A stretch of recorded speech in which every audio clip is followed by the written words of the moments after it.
Hi, and welcome to yet another edition of Ask Miss Judes. As usual, I hope you're keeping well and taking good care of yourselves and enjoying life as God gives it.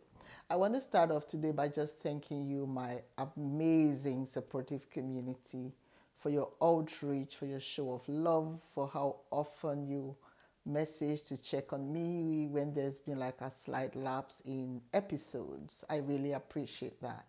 I also want to appreciate you all for sharing the videos and encouraging people within your sphere of influence. Today's environment is one where we really need to have each other's back. And so today I want to share with us on what I've titled Who Has Your Back or Who is Your Example. The reason this is important is that more and more as we grow older, says she who is 60 plus, we have an opportunity to look back on life, to look where we are, and to look at where we are going. And the benefit of hindsight means that by the grace of God, we have some experiences that will be of value to those coming behind us. So, who has your back or who is your example? The reason this is important is that often in life, when we are going through stages or phases of life, it could be challenges, it could be pleasant, it could be things that we want to celebrate. There is nothing like having a core group of people that you can call your support system. They function in different roles because they come with different gifts and abilities. They also come with different personality types that help to shape how we view life and how we experience life together. In the various stages of my own life, I always like to give examples with my own life because, examples, subjective as they are, can be a lens through which we can engage with the world and provide some kind of a roadmap that others can look at to determine if this looks like what they have experienced or if this looks like a good example that they could adapt to their own situations. I think I have been blessed. I say this several times over. I think I have been blessed with an amazing, godly, supportive, prayerful family.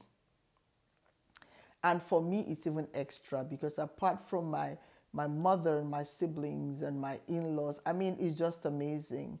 My husband's side also is prayerful and supportive. So you find that you navigate life's challenges with a bit more security, knowing that people have your back.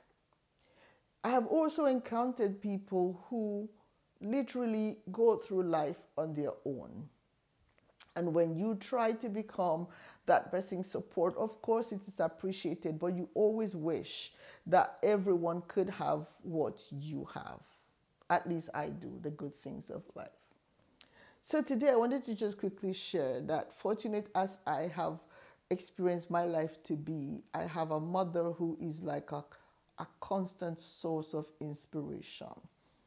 Godly, Christian, generous in spirit, honest, sometimes to a fault. I think I got that from her. Tell it as it is so that nothing gets missed. At the same time, telling it with love. So if I do anything or if I go out of line, I have a mother who is able to say, I don't think this is right. I also have sisters who are my support systems.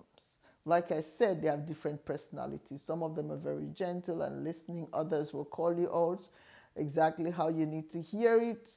Tough love exists beside gentle love and all kinds of things. And then I have some amazing friends with whom I go back decades.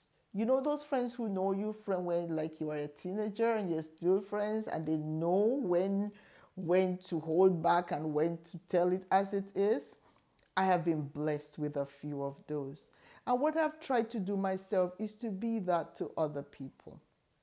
So I will be Honest, sometimes it can be painful, but I believe that if I am accountable to somebody and people are accountable to me, then there is a reciprocal relationship where we are all growing.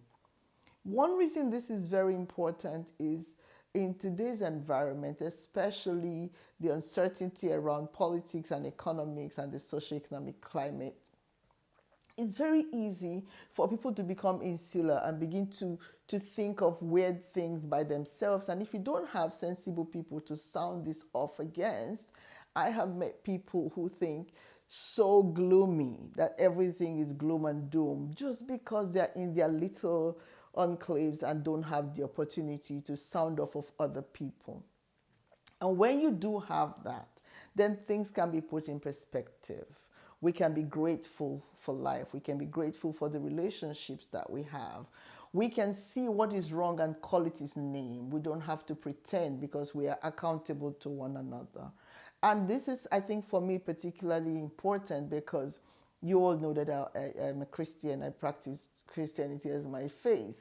I know that I'm answerable to God. So if I come to you with a proposition and you think, oh, don't talk to me, this is not true, I owe it to myself and to God to be real and honest. Why?